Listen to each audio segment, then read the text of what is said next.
sistema musculoesquelético que sea resultado de un trauma y que pueda comprometer la vida o la viabilidad de un miembro. Se dice que el problema musculoesquelético aparece de manera aguda como un resultado de una fuerza externa o traumática. Así es. Ahora diremos qué lesiones van a comprometer la vida. Puede ser sangrado, es decir, una hipovolemia extensa y difusa, una disfunción respiratoria y una sepsis. Ahora, ¿y qué lesiones van a comprometer un miembro?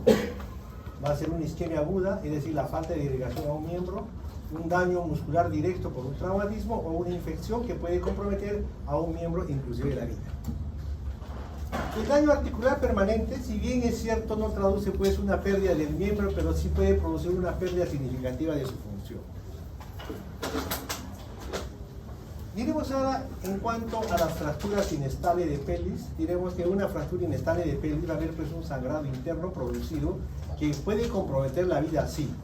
Los pacientes que tienen una fractura inestable de pelvis pueden morir por una hipovolemia, es decir, por un sangrado que se va a ir hasta el espacio retroperitoneal. En cuanto a las fracturas múltiples de huesos largos, pueden tener el mismo mecanismo que el anterior, es decir, una fractura inestable de pelvis, que además pueden producir una disfunción respiratoria, es decir, una embolia grasa. En cuanto a las fracturas expuestas, pueden comprometer miembros, siendo puerta de entrada para la infección, y siendo localizado, no puede producir una sepsis. Ahora, las luxaciones. Las luxaciones se consideran pues emergencias inclusive más que las fracturas. Y el síndrome compartimental, que diremos que en traumatología es una emergencia por excelencia. La siguiente. Refiriéndonos a las fracturas inestables de pelvis, diremos que son el resultado de un trauma, sobre todo de alta energía, como caídas de altura o accidentes de tránsito. Va a haber un trauma múltiple, va a haber un compromiso de la integridad del anillo pélvico, como te ven acá en este esquema y en esa radiografía. El sangrado directo puede ser extenso y abundante, como vamos a estar refiriéndonos antes. Cuando hay una fractura de pelvis, pues el sangrado se va hacia el espacio retroperitoneal por compromiso pues, de los vasos ilíacos. El paciente puede estar sangrando, puede perder 5 o 6 litros. Uno le va transfundiendo varias veces y el paciente sigue perdiendo sangre. Es decir, si no tomamos una acción como un control de daños, una fijación externa o si quiera ponerle un cinturón pélvico, esto va a seguir sangrando. Acá en la radiografía, como vemos, acá vemos una fractura de pelvis, y aquí en el esquema también estamos representando una fractura de pelvis inestable. La siguiente. Refiriéndonos a las fracturas de pelvis, ¿cuáles son las manifestaciones clínicas? Clínicamente puede haber, ¿qué cosa? Una posición anómala del paciente, hay una disrupción y una asimetría de los miembros, va a haber una equimosis extensa a veces, sobre todo en la región perineal. Neurológicamente puede haber pérdida de control de esfínteres, es por eso que el paciente a veces siempre, cuando llega a trauma shock, se le debe colocar una sonda. Y puede haber una hematuria, ¿no? Si hay una hematuria, ya se va a traducir como un compromiso de las vías urinarias o vejiga, sobre todo en el uréter. La siguiente. Si estamos frente a una fractura de pelvis, ¿qué es lo que se le debe pedir de inicio?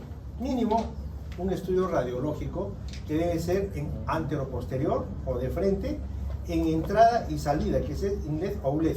Y si estamos en un hospital de mayor resolución, hospital de tercer o cuarto nivel, pues podemos pedir una tomografía con cortes axiales, coronales y de reconstrucción 3D, como vemos en este caso, ¿no? En la de inlet, prácticamente con una angulación de 45 grados de entrada y 45 grados de salida, ¿no? En la cual no permite ver toda la integridad del anillo pélvico. La siguiente. ¿Qué se debe hacer en el manejo agudo si estamos frente a una fractura inestable de pelvis? Primeramente, detener el sangrado. Al paciente se le va a estar transfundiendo sangre, se le hará sus exámenes de laboratorio. Tenemos que estabilizar el anillo pélvico si ya tenemos el estudio radiológico. ¿Y qué es lo que podemos poner de inicio? Una correa pélvica o una hamaca que ustedes han visto. ¿Y dónde hay que ponerlo? No se pone a nivel de las crestas ilíacas. Se debe colocar a nivel de ¿dónde? De los trocánteres mayores, para comprimir. Entonces eso hasta que tengamos ya que se le haga un riesgo quirúrgico al paciente mínimo cardiológico, ¿no? Para que pueda entrar, o debe estar estable hemodinámicamente siquiera para entrar a sala de operaciones. En la fijación, ¿qué debemos hacer? Luego, nosotros, por ejemplo, en traumatología hacemos un control de daño, hacemos una fijación externa o una estabilización provisional, ¿no? Para detener el sangrado. Y posteriormente ya pues se hará una fijación interna definitiva para el tratamiento. Como ustedes ven acá hay un esquema, cómo podemos hacer una fijación externa, acá una fotografía de una realización pues de una fijación externa como control de daño, y acá prácticamente ya una osteosíntesis definitiva para el tratamiento de una fractura inestable de pelvis. La siguiente. Pero también cuando puede haber fracturas múltiples de huesos largos, y los huesos largos que más vemos en el organismo o que tenemos en el organismo son el fémur, tibia peroné, húmero, y las del antebrazo, radio y cúbito, ¿no? Entonces se dice, pues ustedes saben que el hueso es el tejido donde se realiza la hematopoiesis, no solo tiene una importancia estructural, sino tiene una circulación muy rica y por lo tanto cuando hay una fractura hay un sangrado profundo. El sangrado, ejemplo, en el fémur se dice que puede sangrar hasta 1,5 litros, en la tibia o en el húmero hasta 1 litro. Y ojo, también es importante que tenemos que tener en cuenta que puede producirse una embolia grasa, que se puede producir de manera aguda en casos donde la fractura de los huesos largos produce una extravasación de glóbulos de grasa hacia la circulación. Acá vemos en esta radiografía una fractura diafisiaria segmentaria de tibia y peroné, y en esta una fractura también segmentaria subtrocantérica totalmente inestable. La siguiente. Ahora, otro acápite que nos pide esta clase son las fracturas expuestas, ¿no? Y diremos que son fracturas expuestas son todas aquellas fracturas donde el foco de fractura está en comunicación con el exterior. En una fractura expuesta pues va a aumentar la potencialidad de complicaciones como infecciones, retardo de conciliación, no unión, rigidez y la neuropatía. Aquí en esta fotografía vemos un paciente que llega a la emergencia con una fractura pues expuesta a nivel de la región del tobillo. La siguiente. Ahora, ustedes en la literatura y en su clase también, que cuando hagan fracturas, o en los seminarios que vamos a revisarlo, tenemos pues clasificaciones. La más usada es esta clasificación de Gustilo. Esta clasificación de Gustilo que se clasifica en 3 tipos. Tipo 1, o primer grado, segundo grado y tercer grado. La de tercer grado puede ser también A, B y C. La de primer grado, en la cual la herida es menor de 1 centímetro, como ustedes ven acá, pero ya hay comunicación con el exterior. La lesión de tejidos blandos es escasa y no hay signos de aplastamiento. En la fractura de segunda clasificación de Gustilo tipo 2, la herida tiene una longitud mayor de 1 centímetro y no tiene colgajos, no tiene avulsiones ni gran afectabilidad del tejido blando, y hay un mínimo a moderado aplastamiento, como podemos ver en esta fotografía. La siguiente. En las fracturas expuestas de tercer grado, estas se van a caracterizar pues por una lesión extensa de los tejidos blandos que van a afectar al músculo, piel y estructuras neurovasculares.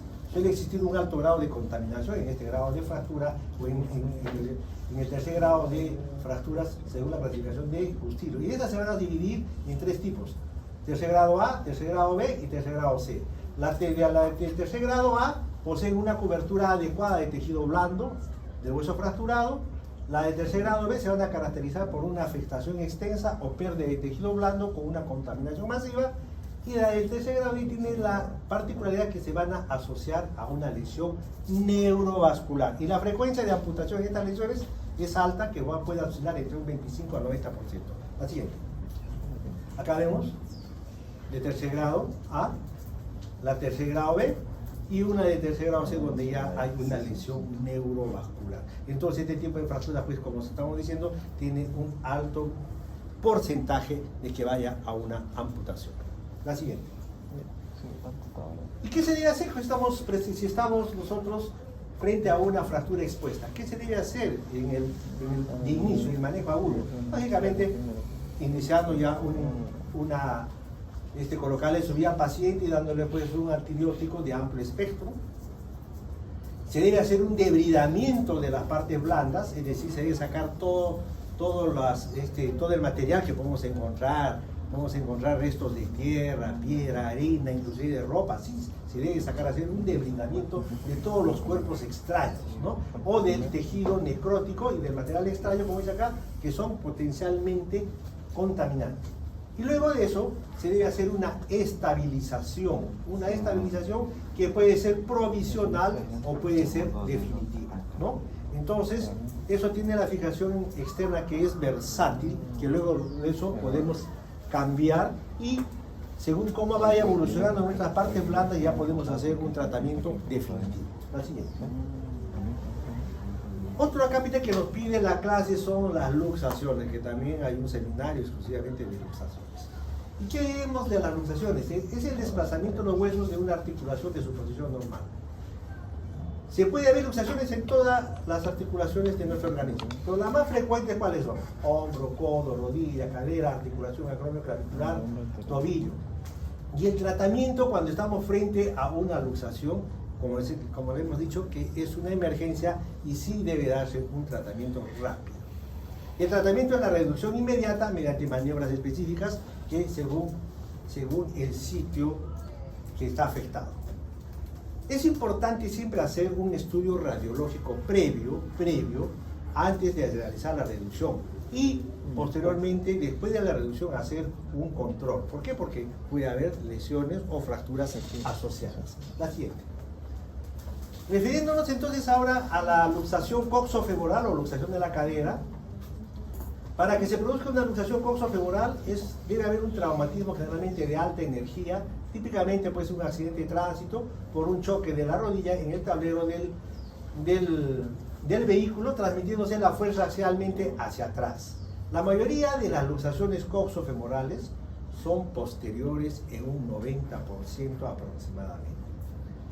Cuando estamos frente a una luxación coxofemoral, siempre es importante buscar fracturas asociadas, sobre todo de la parte de la ceja posterior del acetábulo. Una luxación que permanece, una luxación coxofemoral que va a permanecer más de 6 a 8 horas, va a aumentar el riesgo del deterioro del cartílago y esto puede hacer una necrosis o ir luego a una artrosis. La siguiente.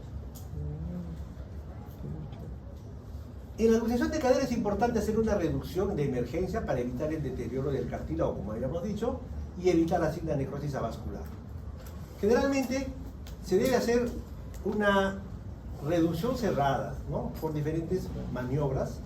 Se realiza, esta generalmente es un poco difícil realizarla en el tópico. ¿Por qué? Porque en realidad la parte muscular de lo que es el miembro es fuerte y siempre debe hacerse en una unidad de trauma shock o en sala de operaciones de hacerse bajo anestesia general, ¿no? Entonces, en la mayoría de los casos se hace difícil reducir a un paciente despierto. Siempre tiene que sedársele para que podamos nosotros hacer la reducción. Y como vamos a revisar en nuestros seminarios, la maniobra más frecuente que se realiza cuando hay una luxación coxofemoral es la maniobra de Addis, ¿no? Que generalmente se puede hacer entre 2 a 3 personas, porque en realidad a veces es difícil y hay que tener poquito, a veces no tanto fuerza sino maña para hacerlo, pero si el paciente está bien sedado, esto entra rapidísimo. La siguiente. Acá tenemos una radiografía de un paciente que tuvo una fractura coxofemoral, ¿no? Por un accidente, una caída, y en la cual vemos lógicamente una lesión asociada de la parte de lo que es la ceja acetabular. Acá ya vemos que ya se ha logrado reducir, lógicamente hay que hacerlo lo más pronto, como les he dicho, antes de las 8 a 12 horas para evitar el deterioro del cartílago.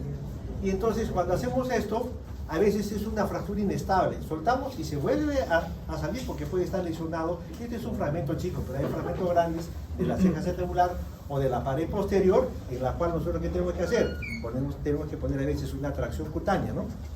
Que ya lo hemos visto en el primer seminario. Entonces se debe hacer una tracción cutánea. A veces se puede hacer hasta una tracción transtibial o supracondylia, según sea el caso. La siguiente. Ahora, otro segmento del organismo que se va a producir, que es vulnerable a una luxación es el hombro. Miremos que las superficies articulares de la articulación glenumeral están completamente separados. La estabilidad depende principalmente del componente de las partes blandas, tanto cápsula y ligamentaria. Es así. ¿Por qué? Porque el organismo, en el hombro es la articulación más móvil del organismo, pero una de las más inestables, ¿no? ¿Por qué? Porque solamente está en una semiesfera, que es la glenoides, y la cabeza del húmero está ahí. Entonces, ¿cuál le va a dar prácticamente la estabilidad? Le va a dar, uno, la cápsula ligamentaria y lo que es el manguito rotador y los músculos del hombro. Ahora, en cuanto a la luxación del hombro, diremos que se puede clasificar por la dirección, por la causa y por el tiempo transcurrido. Por la dirección puede ser anterior, posterior, inferior y superior. Por la causa puede ser traumática y no traumática. Y por el tiempo transcurrido puede ser aguda, crónica o recidival. Refiriéndonos a las luxaciones anteriores, que son las más frecuentes y suelen estar provocadas por una abducción, extensión y rotación externa del hombro, acá la cabeza del húmero se desplaza en dirección anterior respecto a la cavidad glenoidea y por debajo de la apófisis coracoides. Las luxaciones posteriores pueden producirse por fuerzas axiales sobre el brazo en aducción y en rotación interna. La cabeza del húmero queda por detrás de la glenoides y por debajo de la corona. La siguiente. Y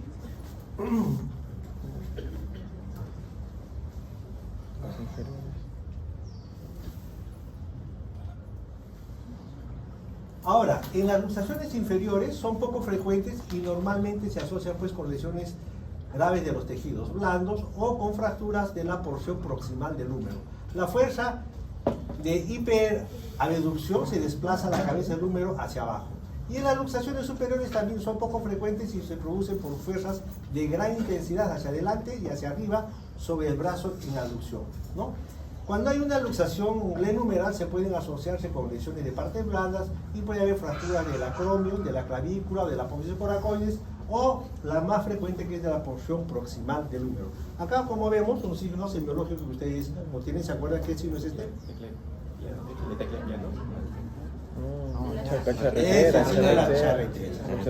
La luxación glenumeral siempre es importante, este signo de la charretera, ¿no? Y es importante cuando llega un paciente a la emergencia y prácticamente semiológicamente nosotros ya podemos inclusive ya ver que el paciente o decir que este paciente tiene una luxación glenumeral porque viene así, ¿no? En comparación al otro. Y nosotros palpamos acá y se ve un hueco, como una charretera, ¿no? Y aparte de eso, va a haber pues el gran dolor que tiene el paciente. El paciente viene con una posición altálgica, adolorido, y prácticamente entra gritando a veces, ¿no? Entonces, lo primero que tenemos que hacer siempre es importante, como les había dicho, es importante que tomar una radiografía. Mínimo una de frente, y a veces nosotros, sobre todo cuando tenemos nuestros residentes internos en el servicio de emergencia, aparte de una anteroposterior, les tomamos siempre una transtorácica. Es decir, si está luxado el lado izquierdo, le pedimos una transtorácica del lado contralateral. Transtorácica que va a ir por acá, por el tórax, y eso nos va a permitir ir a ver cómo está la cabeza del húmero, si está hacia atrás o está hacia adelante, ¿no? Es importante también eso.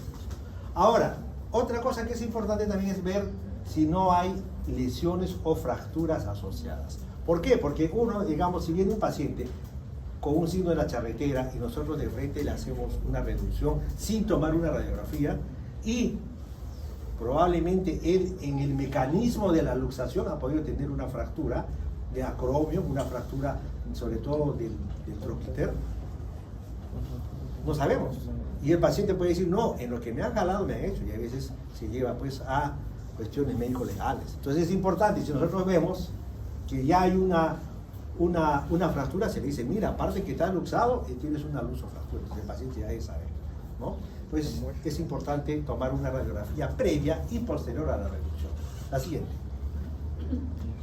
Hay diferentes maniobras que vamos a revisarlo ya detenidamente cuando hagamos los seminarios. Cuando hay una luxación de hombro, que hacer un manejo agudo, una reducción cerrada, puede hacerse así, puede hacerse en el tópico.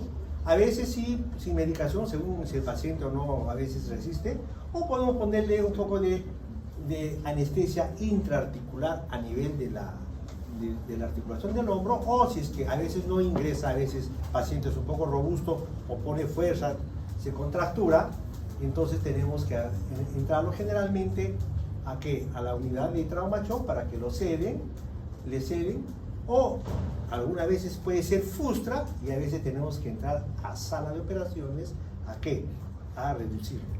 Y si a veces en sala es también tan difícil, tenemos que hacer una reducción abierta. ¿Por qué? Porque en realidad es una emergencia, ¿no? Acá ustedes ven una maniobra de tracción contra tracción, hay diferentes. Esta otra es donde el paciente estamos prácticamente haciendo una tracción longitudinal con una rotación externa, luego hacemos una aducción y una rotación interna. Y a veces también podemos aprovechar de a veces por el ayudante prácticamente empujar, porque por debajo de la axila se va a palpar la cabeza del hombre. La siguiente. En las luxaciones de hombro, como les decía, pueden haber lesiones asociadas, fracturas, sobre todo de la tuberosidad mayor o del troquiter, y puede producirse una avulsión, que es lo más frecuente. O puede haber también a veces en pacientes que son ya de edad avanzada o pacientes que tienen, pues, aparte una osteopenia o una osteoporosis, puede haber inclusive hasta fracturas de cuello quirúrgico que pueden producirse por maniobras de reducción. Y también puede lesionarse el manguito rotador y puede haber una inestabilidad crónica. Cuando hay una inestabilidad crónica ya son por luxaciones repetitivas con un trauma activo. A veces el paciente viene ya, dice, doctor, ya me he luxado, pero agarra y dice, yo me lo he puesto. Y hace una maniobra y se le sale. Entonces eso es una luxación recidivante. Nosotros decimos, si un paciente tiene más de 3 a 4 luxaciones, sobre todo glenumerales por año, ya es una inestabilidad crónica y eso ya va a llegar a un tratamiento quirúrgico, ¿no? Hacer ya prácticamente se debe poner unas grapas, qué sé yo, ya diferente. Nosotros lo enviamos a la unidad de hombro para su tratamiento definitivo. Previamente a ese paciente pues hay que hacerle un estudio tanto ecográfico mínimo y hacerle un estudio de una resonancia para ver lógicamente que puede tener diferentes tipos de alteraciones del labrum o prácticamente de la cabeza del húmero. La siguiente. En esta radiografía, en este ejemplo, nosotros vemos un paciente con una luxación glenumeral asociado a una fractura. Eso se llama una luxofractura. Al igual que esta. Es una fractura que es una luxación, prácticamente es una luxofractura en la cual se ha avulsionado, ¿qué? Se ha avulsionado el troquiter. Entonces, si un paciente viene y ve esto, le decimos, mira, aparte que te han luxado, está avulsionado. Entonces, este paciente ya va a necesitar no solamente de reducir la fractura, sino si esto queda muy avulsionado, prácticamente va a estar haciendo un pinzamiento subacromial. Entonces, ¿qué vamos a hacer? Este paciente va a necesitar una osteosíntesis. O, si es por alguna razón, lo reducimos y prácticamente a veces hacen un pinzamiento y al paciente posteriormente se le debe hacer una artroscopía al hombro para hacerle una acromioplastia. La siguiente. Otro de los sitios que también es importante tener en cuenta que se produce luxaciones es la rodilla, ¿no? Entonces, cuando nosotros estamos frente a una luxación de rodilla, ir luxando y prácticamente el bypass que haga se va a perder. Entonces ya cuando hay alteración vascular, lógicamente es un tratamiento multidisciplinario y en verdad pues es un tratamiento largo. ¿Por qué? Porque prácticamente luego de que otra vez se corrija todo con el neuropedia, con el médico vascular, nosotros ya luego posteriormente tiene que hacerse todo un tratamiento ligamentario, ¿no? Hacer una plastía del ligamento cruzado anterior, de ligamentos colaterales, etcétera, y el paciente luego tiene que hacer bastantes cirugías. La siguiente. Otro de los sitios vulnerables a que se pueda luxar es el codo. Son frecuentes sobre todo por caídas, que puede ser asociada a deportes de contacto, artes marciales, forcejeos. La mayoría son posterolaterales. Entonces, vamos a ver acá que el paciente puede llegar en esta posición, una posición antálgica, adolorido a la emergencia, y prácticamente ustedes, si se acuerdan de la semiología, se va a perder. Acá hay un triángulo. ¿Qué se llama el triángulo de qué? ¿Qué es un triángulo qué? Isósceles o equilátero.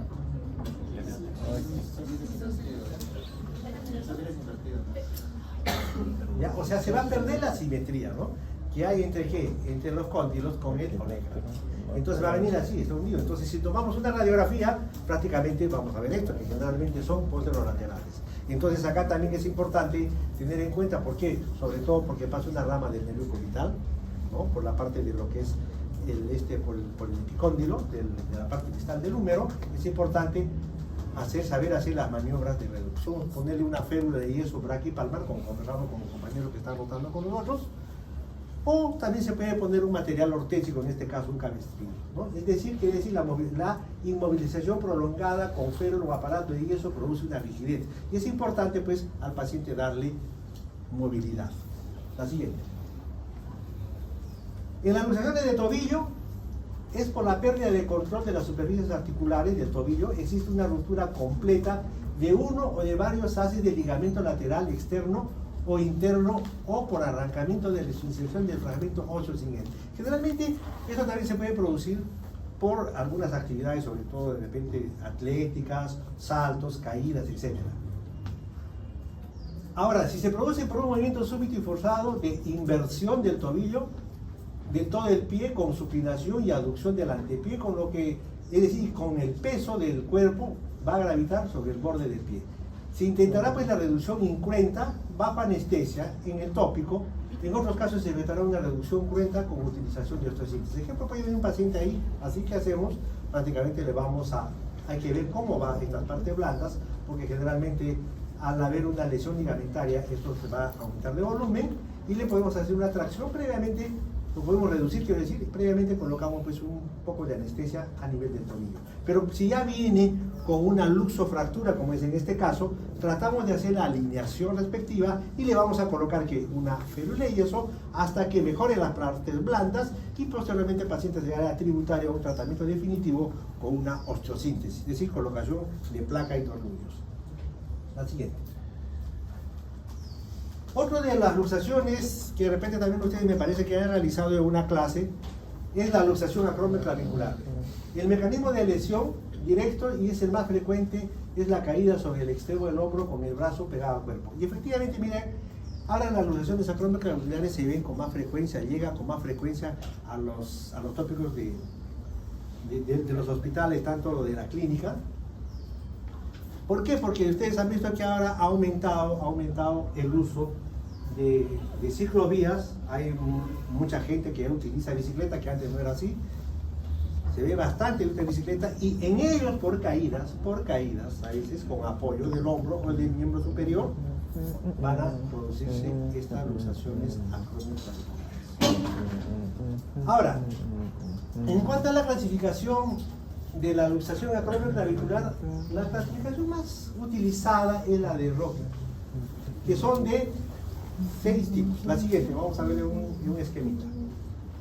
Nosotros vemos acá lo normal, acá está la articulación acromioclavicular con sus ligamentos coracoclaviculares y los ligamentos coracoclaviculares y acromioclaviculares, ¿no? Y en la luxación de primer grado, como justamente conversamos algo con sus compañeros hoy día en el consultorio, en la de tipo 1 va a haber prácticamente un esguince del ligamento acromioclavicular. En el tipo 2 va a haber una ruptura total del ligamento acromioclavicular, y prácticamente va a haber también lesión del ligamento conoide y trapezoide, pero va a haber una distancia menor de un 25%. No se va a romper totalmente.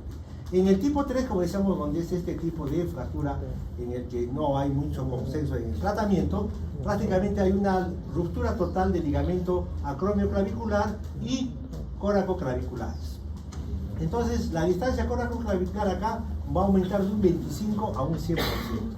En el tipo 4, prácticamente la clavícula se va a luxar posteriormente a través del trapecio. Y en la de tipo 5, la distancia coracoclavicular va a aumentar de un 100, más de un 100%, como ven acá ustedes.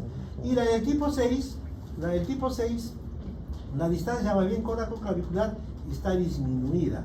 La clavícula se va a luxar pues al espacio subacromal o subcoracoideo. La siguiente. Acá vemos una radiografía de una luxación acromio clavicular. Vemos acá que el espacio está aumentado. Inclusive a veces para ver cuánto se aumenta, nosotros le tomamos una radiografía con estrés. ¿Y cómo es la radiografía con estrés? Le ponemos un peso, le hacemos que se cuelgue un peso, o sea, una pesa por lo menos de 4 a 5 kilos, que no se agarren, sino que jalen, y a veces esta distancia va a aumentar en comparación a la una que no está con estrés. Entonces ahí ya nosotros podemos clasificar ya para dar un tratamiento quirúrgico. En este caso, pues miren, ya es una luxación acromio clavicular, en la cual se ha hecho que una osteosíntesis, se ha colocado un tornillo de maleolar de 4.5, que ya esto poco se utiliza, y prácticamente estamos reforzando con un clavo o una aguja de Kirchner a nivel del acromio hacia la parte distal de la clavícula, ¿no? Entonces, generalmente este tipo pues, digamos, de tratamiento se sigue utilizando, pero es un poquito más traumático, pero se utiliza ¿por qué? Por el bajo costo, ¿no? Un tornillo maleolar de 4.5 pues no está encima de los 50 soles, no pasa. Y una aguja de Kirchner igual. Pero ahora, la siguiente, puede haber otro tipo de tratamiento, en este caso es un tratamiento un poquito ya más traumático, porque es una luxación con una distancia ya aumentada, donde se le pone 2 clavijas de agujas de Kirchner, ¿con qué? Con un cerclaje de alambre en 8. Pero ahora inclusive se puede utilizar anclas, se puede utilizar un dispositivo que se llama endobotón, que se hace artroscópicamente, pero pues un endobotón, si uno lo receta, va el paciente a quererlo comprar y está encima de los 4.000 a 5.000 soles, ¿no? Y ejemplo, pues, digamos, si es un paciente que es del CIS o es un paciente que no tiene ningún tipo de seguro y necesita una cirugía, también es algo, como les he dicho, colocar un tornillo maleolar de 4.5 y colocando, reforzando con un agujas de Kirchner podemos solucionar el problema, ¿no? Pero es importante siempre decir al paciente que cuando nosotros colocamos pues un tornillo hay que inmovilizarles con un cabestrillo por lo menos de 3 a 4 semanas hasta que se fibrose los ligamentos conoide y trapezoide, y también se fibrose los ligamentos de acá, los restos de ligamentos acromio claviculares, ¿no? Es por eso que a veces cuando nosotros hacemos como una lazada, un poquito casi pegado al periósteo de la clavícula, una lazada como en U, ¿para qué? Para juntar, porque todo lo ve uno deshilachado.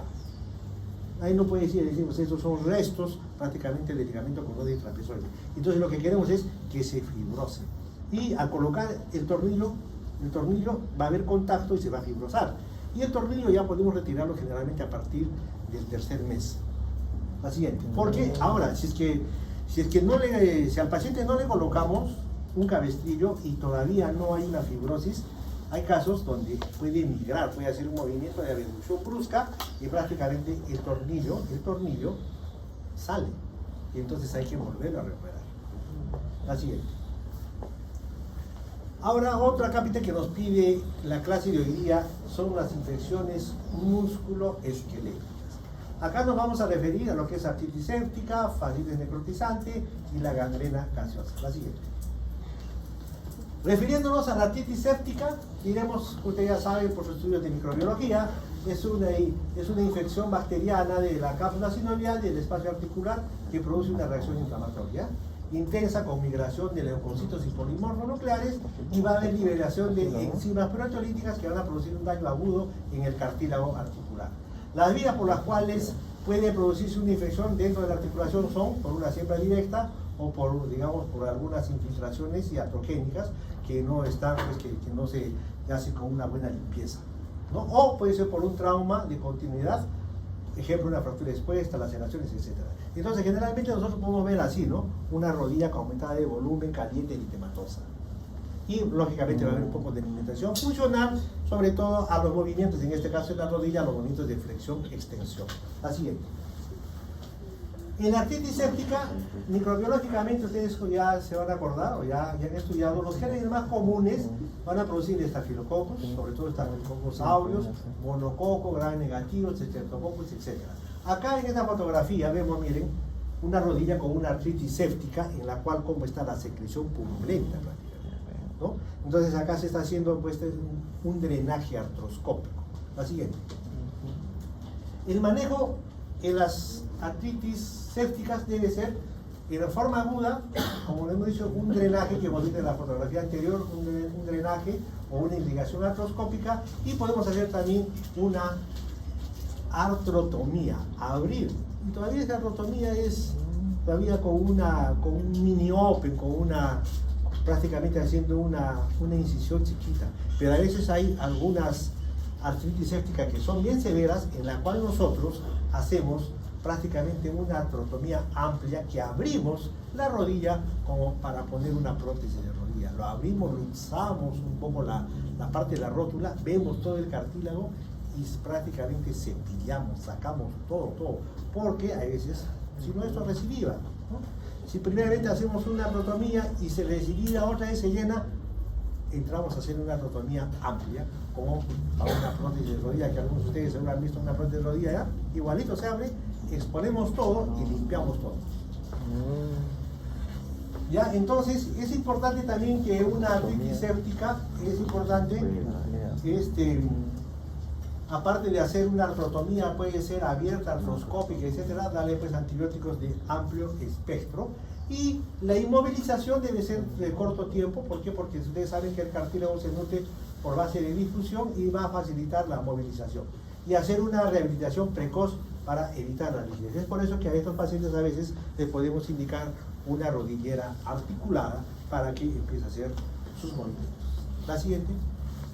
En cuanto a la fascitis necrotizante, es una infección de partes blandas que afecta principalmente a la fascia que envuelve al músculo. Por eso es el nombre de fascitis necrotizante.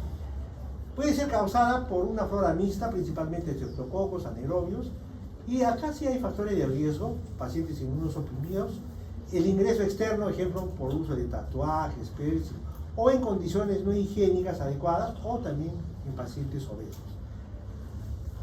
En realidad requiere un alto índice de sospecha porque no es semiológicamente tan rico, hay que sospechar de una fascitis necrotizante. La siguiente. ¿Por qué? Porque las manifestaciones clínicas son sutiles. Inicialmente puede haber un empastamiento de la piel, puede haber una formación de ampollas, y el paciente puede empezar a lucir deteriorado, requiere, como le digo, un alto índice de sospecha. Puede haber edema, empastamiento, flistemas, a veces no signos flebóxicos que se ven en estados ya avanzados. La siguiente. Posteriormente el paciente de repente comienza a evolucionar haciendo que una lesión eritematosa, una epidermolisis a nivel de esa región, ¿no? Y a veces ya, ¿qué hacemos? A veces podemos nosotros hacer un estudio hasta de una tomografía, y en la cual vamos a encontrar aire, y en la cual tenemos que hacer un tratamiento que es una fasciotomía. Inclusive puede haber ausencia de pus. Generalmente a veces no encontramos pus cuando estamos frente a una fascitis necrotizante, ¿no? Se encuentra ya, a veces no se encuentra pues como si fuese un absceso, ¿no? Entonces, lo importante acá es que debe hacerse un estudio y un seguimiento para ver cómo evoluciona. La siguiente. Este es un ejemplo de una paciente que llegó al servicio por un dolor al servicio de emergencia, por un dolor a nivel del miembro inferior. Dolor, a fuerte volumen. En realidad le tomaron unos estudios, le hicieron una ecografía y encontraron acá, digamos, secreciones, ¿no? Entonces le hicieron una fasciotomía porque sí pensaban que era una fascitis necrotizante. La siguiente. Le hicieron una fasciotomía amplia y posteriormente a las 48 horas que entramos nosotros de guardia, abrimos y encontramos esto. La fasciotomía amplia que le hicieron, veamos que había una prácticamente secreción fecaloide, ¿no? Todo estaba lleno. Abrimos esto, un olor sui generis, todo esto abrimos, estaba lleno de esta secreción fecaloide.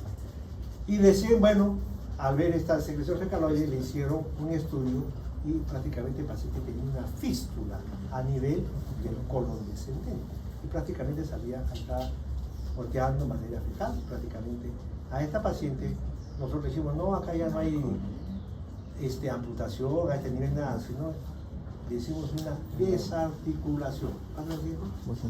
Le decimos una desarticulación de cadera, ¿no? Y posteriormente, esto es en la evolución, hicimos varias limpiezas quirúrgicas y la paciente se salvó. Entró ya ahí justamente los cirujanos generales entraron a hacerle una colostomía. Una colostomía porque seguía drenando. Encontraron, hicieron una resección, hicieron una colostomía y con la cual nosotros comenzamos a seguir lavando en limpiezas quirúrgicas posteriores y hasta el final que cerró y la paciente se salvó, pero lógicamente se tuvo que desarticular. Si no hacíamos eso, el paciente ya no estaba acá, ya estaba en otro mundo. La siguiente. En cuanto a la fascitis necrotizante, como les decía, el manejo de agudo debe ser antibióticos de amplio espectro, fasciotomías, corte amplio de la fascia, retirar todo el tejido facial. En una fascitis necrotizante, en verdad nosotros vamos a parte de lo que es la fascia, y la fascia se deshilacha, para que ustedes vean, se deshilacha la mano. Se deshilacha todo, y la fascia que es gruesa, que es potente, es bien fuerte. Entonces, ¿qué tenemos que hacer? Como os he dicho, limpiezas quirúrgicas e inclusive ir a amputaciones o hasta hacer desarticulaciones. Como decíamos, ¿cómo puede evolucionar? Aumento de volumen, un poco de dolor, flistemas con epidermolisis y comienza ya a aumentar, mira, se hace más extenso, ya comienza a verse la parte tendinosa, ¿no? Esa es otra paciente que le hicieron pues acá sus tatuajes, ¿no? Los tatuajes, todito tenía todos unos tatuajes así, muy bonitos, ¿no? Pero hizo su aceite necrotizante. Entonces tuvimos que entrar a sacar, a limpiar varias y prácticamente esta es una de las limpiezas donde ya había un mejor tejido de granulación, ¿no? Posteriormente se quedó limpio y ya con esto pasó a los colegas de cirugía plástica para hacerle su cobertura necesaria. La siguiente. Refiriéndonos ahora a la gangrena gaseosa, y esta va a ser producida generalmente por anaerobios, ejemplo Clostridium perfringens, en la cual vamos a ver una piel marmórea, violácea, va a haber aumento de volumen, va a haber crepitación del tejido celular subcutáneo y el tratamiento de la debilitación inmediata. Acá sí podemos ver, miren así, flistemas, y en las lesiones entramos y encontramos, miren, pus, secreción purulenta. Entonces ahí hay que entrar a limpiar todo, también si es que está bastante, o sea, si hay compromiso pues de tendones, músculos, todo, nosotros sugerimos a veces la amputación. La siguiente. Otra capitel que, como les decía al inicio, que es la emergencia, que una de las únicas, diríamos casi, que vemos en traumatología es el síndrome compartimental. Y es importante, como yo les hablaba a los chicos del grupo, que es importante que ustedes en la formación de médicos, que ya ustedes posteriormente harán su internado, luego irán a hacer su serum, es importante que ustedes tienen que saber descartar un síndrome compartimental, ¿no? A veces hasta tratarlo, ¿no? Porque solamente es una fasciotomía que se debe hacer. ¿Por qué? Porque con esto, si ustedes lo dejan pasar, o a veces se nos pasa desapercibido, el paciente luego pasa unas horas, hay una necrosis y ya en ningún sitio del mundo se va a sanar y donde tiene que hacerse una amputación. Entonces diremos que el síndrome compartimental es la elevación de la presión intrafacial. Es un trastorno en el cual la presión alta en un espacio cerrado puede causar daño irreversible al contenido de ese sitio. Diremos algo sobre la fisiopatología del síndrome compartimental. El aumento de presión compromete la perfusión capilar de los tejidos, pudiendo causar anoxia celular e isquemia muscular, liberándose mioglobina de las células musculares lesionadas. Durante la reperfusión, la mioglobina pasa a la circulación conjuntamente con métodos inflamatorios y citotóxicos, ¿no? La mioglobina va a producir acidosis metabólica y la hiperpotasemia puede producir insuficiencia renal, arritmias y llegar a producir la parada cardiorrespiratoria. El flujo arterial al compartimento afectado disminuye a tal punto que ocurre necrosis de los tejidos musculares y nerviosos en dicho espacio. La siguiente. Las causas del síndrome compartimental pueden ser generalmente un traumatismo, puede ser fracturas hasta abiertas, por la hemorragia derivada de estas. Puede haber isquemia, por el edema posisquémico, por lesiones arteriales o la restauración del flujo sanguíneo tras dichas lesiones. Puede ser por quemaduras o por picaduras de animales venenosos. Ejemplo, puede empezar así, con un dolor, y generalmente en el síndrome compartimental el dolor se va poniendo más intenso. La siguiente. ¿Qué manifestaciones clínicas debemos saber? Es importante, y ustedes lo vamos a revisar también detenidamente en nuestro seminario, porque es un seminario exclusivamente donde se trata síndrome compartimental. Va a ser un dolor intenso, un dolor excesivo. Vamos a palpar, en comparación del otro miembro, una consistencia pétrea, durísima se ve, una consistencia parece un mármol, pétrea. Va a haber parestesias, palidez, y los pulsos distales van a estar disminuidos. Es característico por el dolor que nos tiene el paciente, por la consistencia pétrea, por las parestesias. Entonces ya con eso, y si el paciente ha tenido una caída, un antecedente traumático, o inclusive hasta jugando fútbol le pueden haber dado un puntapié ahí, y va aumentando y hacer un síndrome compartimental. Entonces nosotros, ¿qué debemos hacer? Al paciente, ya si tiene esas características, al paciente debemos dejarlo en observación, con la piernita elevada, 30 grados sobre una almohada, ejemplo, y ver cómo va a evolucionar. Mientras tanto, ¿qué? Si estamos en un sitio, ejemplo, cuando llega al hospital, vamos observándolo y ya vamos pidiéndole todos sus exámenes. Mínimo, pues, una evaluación por el cardiólogo o el internista según la edad, unos exámenes de laboratorio, y según cómo evoluciona, nosotros decimos hay que entrar a descomprimir, hacer una fasciotomía amplia. La siguiente. Ejemplo, en el síndrome compartimental en verdad hay algunas ayudas diagnósticas, la oximetría de pulso, que no es sensible, idealmente la medición de la presión intratisular. En realidad le diré a ustedes que más es la clínica la que nos va a dar el diagnóstico, más de la clínica. Ahora, ejemplo, en la presión tisular decimos de que de 0 a 8 milímetros de mercurio es normal, encima de 25 a 30 disminuye el flujo vascular, pero a veces te pregunta, que siempre les ponen en los exámenes, el síndrome compartimental se produce ¿a cuánto? Esta respuesta, mayor de 30 milímetros de mercurio. ¿Ya? Pero la clínica es la que nosotros nos va a decir si el paciente puede dejar así un síndrome compartimental. La siguiente. El tratamiento del síndrome compartimental, por excelencia, debe ser una fasciotomía, ¿no? Una fasciotomía en la cual debe ser bilateral, tanto el lado externo como el lado interno, ¿no? Para descomprimir todos los haces de la parte, en este caso, de la pierna. Debe descomprimirse todos los compartimentos y debe ser precoz, y debe ser, ejemplo, si el paciente ya está con mucho dolor, nosotros debemos hacer. Más vale hacer una fasciotomía que vas a descomprimir. Y es característico cuando hacemos una fasciotomía, se pone anestesia, o si hay anestesiólogo lo va a anestesiar, hacemos una incisión con el bisturí, llegamos al celular, abrimos la fascia y prácticamente va a salir como una gelatina, sale prácticamente los músculos. Y entonces al otro lado tenemos que hacer igual.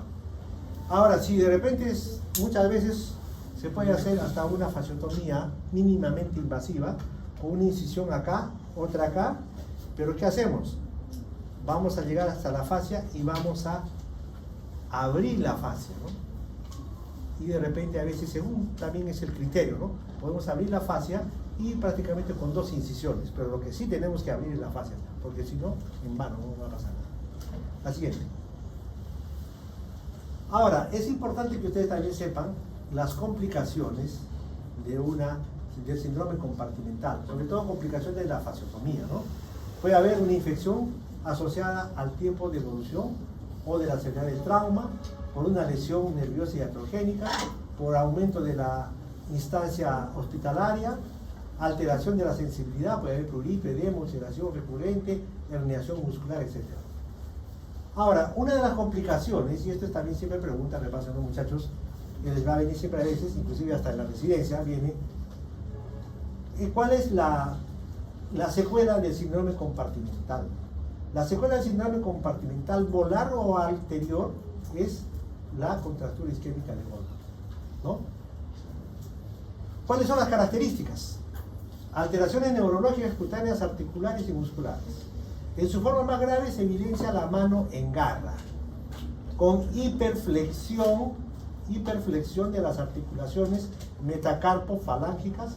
El dedo pulgar va a estar en flexión y aducción, la muñeca en flexión, y va a haber una pronación del antebrazo y una flexión del codo, ¿no? Entonces esa es la contractura isquémica de Goldman, que es la secuela del síndrome compartimental molar o anterior profundo del antebrazo, que no fue tratado correctamente aunque tuvo una mala evolución. Ahora, es importante también saber que ustedes pueden llegar de repente a algún paciente, ustedes están haciendo su seguro, están de internos, y el residente está durmiendo, ustedes le dejan con su sello en la emergencia, y viene un paciente con una que le han hecho una reducción de repente de la muñeca, una fractura de colles, y viene con un yeso apretado. El paciente viene adolorido, no puede, prácticamente está hinchado la mano, no puede mover, hay anestesias. Entonces, ¿qué se debe hacer en ese caso? Así la reducción esté bonita, todo, ¿qué hacer? Abrir el yeso. Si no tienen sierra, no se lo abren, sea con una tijera, a veces siempre hay una sierrita, esas sierritas van a encontrar, o si no llaman a servicios generales, le traen esas sierritas para cortar metal y con eso se puede abrir. Y si no tienen eso, lo pueden meter a un lavador de agua hasta que se remoje y luego lo cortan. Pero tienen que sacarlo. Pero ya si tienen una sierra, pues generalmente le van a bivalgar, o sea, le van a abrir en dos y lo van a abrir prácticamente.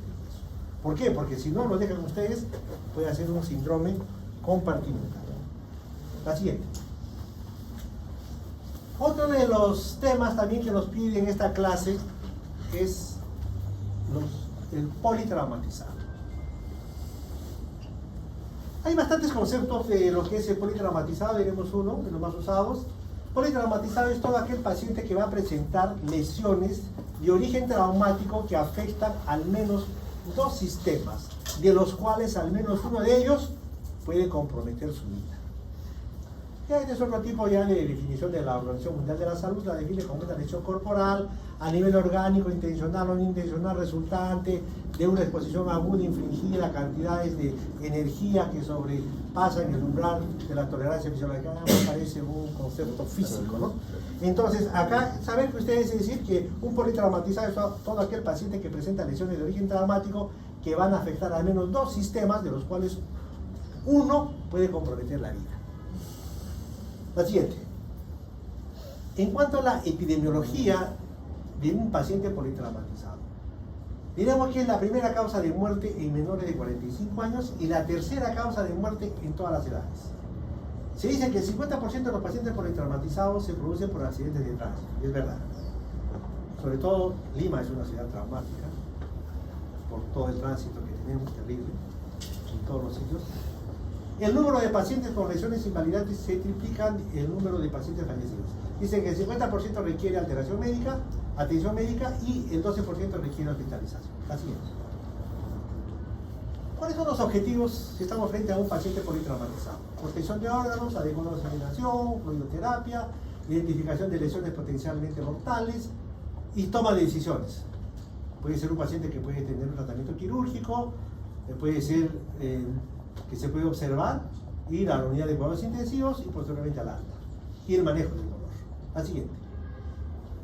Es importante saber, eso también es importante, saber la distribución trimodal de la muerte de un paciente politraumatizado.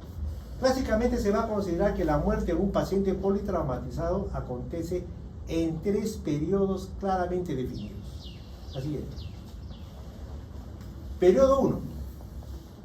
La muerte se va a producir a los primeros segundos o minutos después del traumatismo. Va a representar el 40% de los casos, en la cual va a haber una rotura de grandes vasos, va a haber lesiones de aorta, de corazón, la lesión cerebral es irreversible y puede haber un traumatismo vértebro-medular cervical, como está acá prácticamente. Ya no. Es una fotografía de la vía antigüita, ¿no? Por el tipo de carro que se ve. La siguiente. El segundo periodo se producen muertes potencialmente evitables, se van a dar durante los primeros minutos a horas. Esto va a representar el segundo periodo el 50% de los casos. es la llamada hora de oro. La muerte puede ocurrir fundamentalmente, ¿por qué?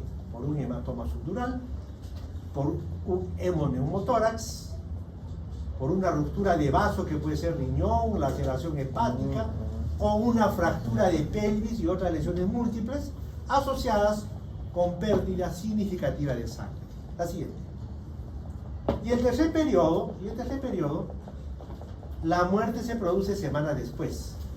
Puede ser producida por una falla multiorgánica, por complicaciones posoperatorias, por sepsis. Esta va a representar el 10%. La siguiente. En un paciente politraumatizado, ¿qué se debe hacer? 1.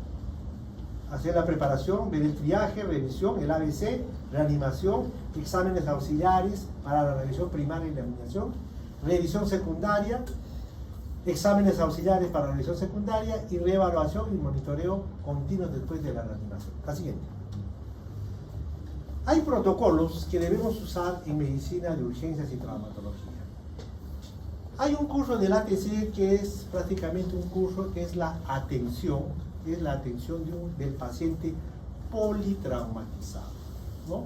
Entonces, generalmente esto algunos, la gran mayoría de médicos debemos saber esto, pero quienes sí deben saber son los emergenciólogos, los colegas que trabajan en ambulancias, ¿no? ¿Por qué? Porque ellos son los primeritos que van a ver en el sitio a un paciente politraumatizado. Entonces, es importante, digamos, en muchos sitios de algunos países requieren que el médico que trabaje en emergencias o en ambulancias debe haber hecho el curso avanzado, inclusive del ATLS, que es la atención del paciente politraumatizado.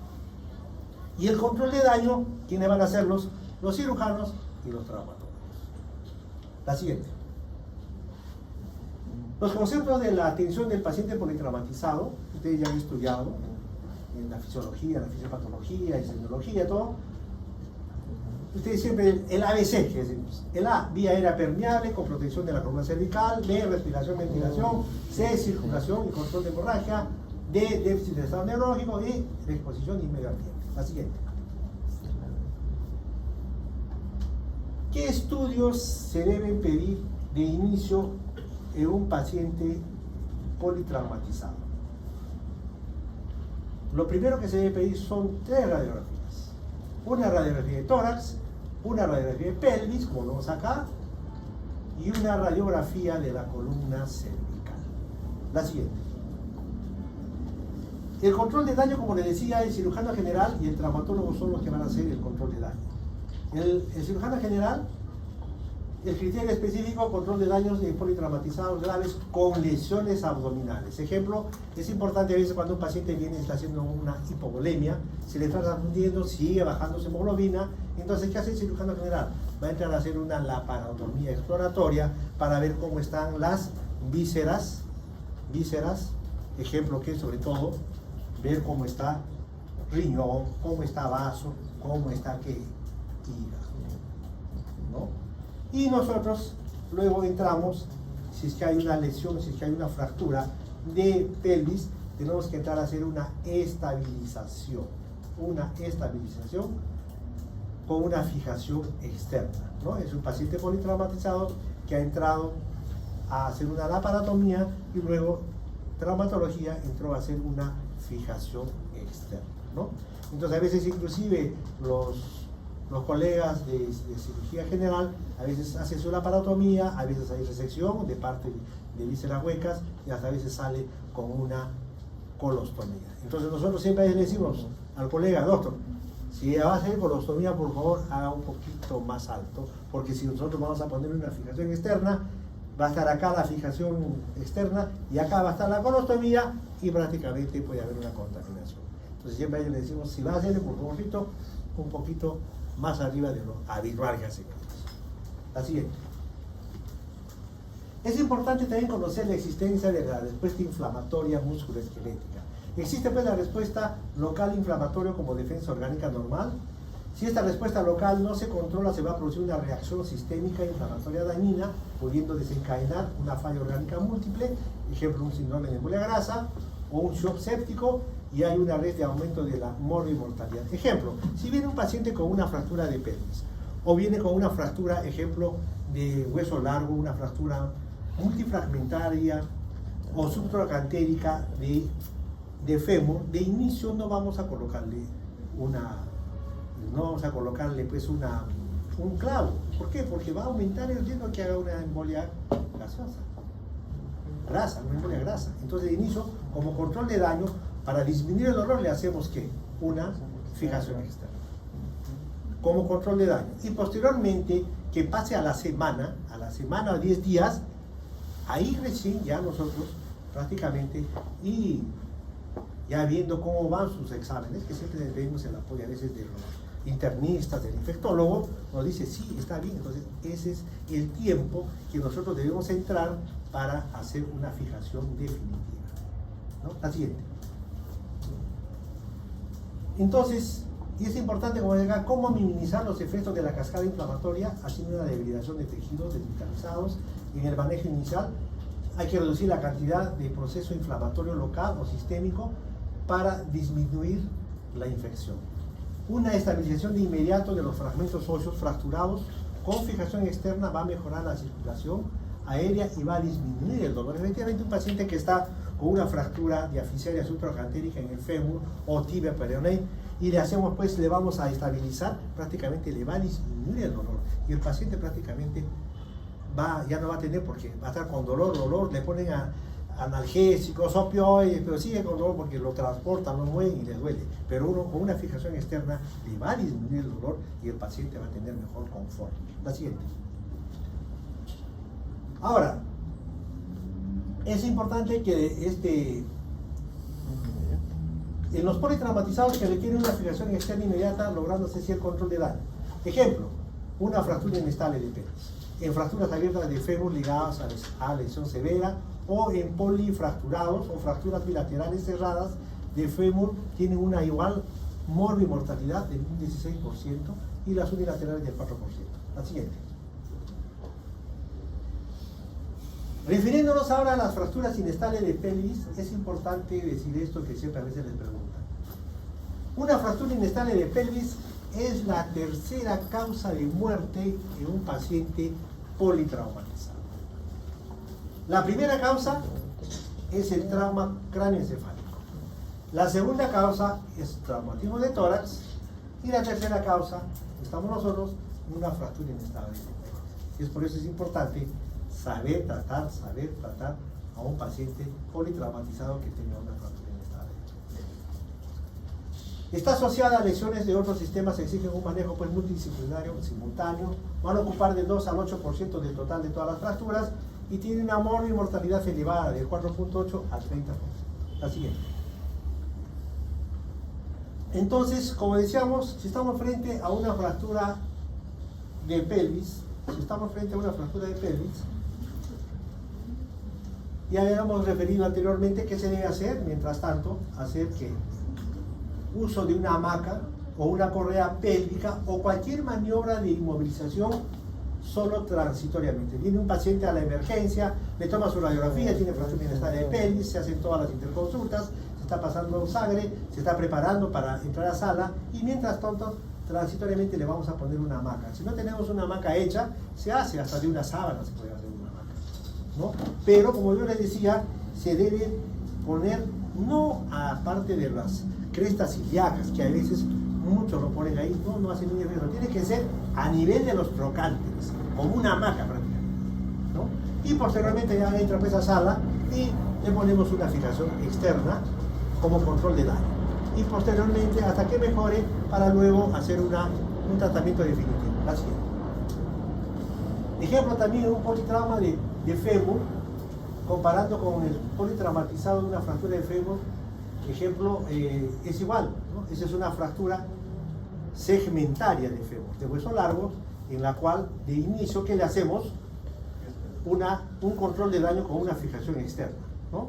¿Por qué? Porque si le ponemos de frente acá, lo ideal sería colocarle un clavo, pero si le utilizamos de frente un clavo, ¿qué? Puede haber problemas pulmonares, ¿no? La siguiente. Acá vemos un esquema de la fractura de fémur, como cómo se va a poner, ¿no? Es una radiografía, es una foto de un paciente que tiene una fijación externa de fémur. Y aquí hay un esquema, cómo podemos poner, se puede poner 2 o 3 chats según sea lo necesario. Entonces, las fracturas de fémur forman parte pues, del patrón de lesiones que amenazan la vida y requiere un manejo inclusive por UCI. El riesgo local de hemorragia severa, como les he dicho, puede sangrar hasta 1,5 litros a más. El riesgo general de distrés respiratorio grave por aumento de respuesta inflamatoria. Es decir, de una fractura de fémur que sea cerrada, generalmente nosotros esperamos mínimos, lo que sea, si ya es expuesta, definitivamente le tenemos que entrar a hacer una fijación externa. Pero si es cerrada, de inicio a veces podemos ponerle una férula muslopedia y ver cómo evoluciona, y según eso, si es multifragmentaria, podemos hacer como control de daño una fijación externa hasta por lo menos una semana, 10 días para hacer un tratamiento definitivo. La siguiente. En el primer día se dice salvar la vida. El ABC, si hay una lesión de pelvis, un control de daño con una fijación externa y los beneficios para que haya un mínimo riesgo. La siguiente. En el segundo día le damos la segunda mirada, vemos cómo está nuestra fijación externa, podemos regularizar si hay algunos fijadores que están un poco sueltos, vigilar el estado de los tejidos y hacemos un estudio de laboratorio de controles. La siguiente. El periodo de ventana, como les decía, es entre el 5º al 10º día, 12 o 13 máximo. Entonces, donde decimos que es el momento inmunológico oportuno para realizar un tratamiento definitivo. Entonces, ahí intentar cambiar el fijador externo por un clavo intramedular, si es necesario, bloqueado, según sea el caso, o usar una placa tipo puente con mínima, digamos, con mínima abertura, también se puede hacer. La siguiente. En resumen, entonces, un paciente politraumatizado, es importante que ustedes sepan la aplicación del ATLS, la estabilización temprana de la fractura, que debe ser con un fijador externo, la profilaxis de la lesión orgánica, alimentación parenteral temprana y evitar las iatrogenias adicionales. La siguiente. La estabilización inmediata de las lesiones musculoesqueléticas en un paciente politraumatizado van a optimizar el pronóstico, van a disminuir la hemorragia, van a minimizar la reacción inflamatoria sistémica, evitando posibilidad de falla multiorgánica múltiple. La siguiente. Bueno, esta es la bibliografía que nos podemos sacar. En realidad, este es un tema un poquito largo, hemos tratado de hacer lo mínimo necesario, como les he dicho, ustedes lo vamos a revisar todos estos temas en estos seminarios. ¿Alguna pregunta? ¿Alguna duda? ¿Algún aporte por parte de ustedes? Amputación. Bueno,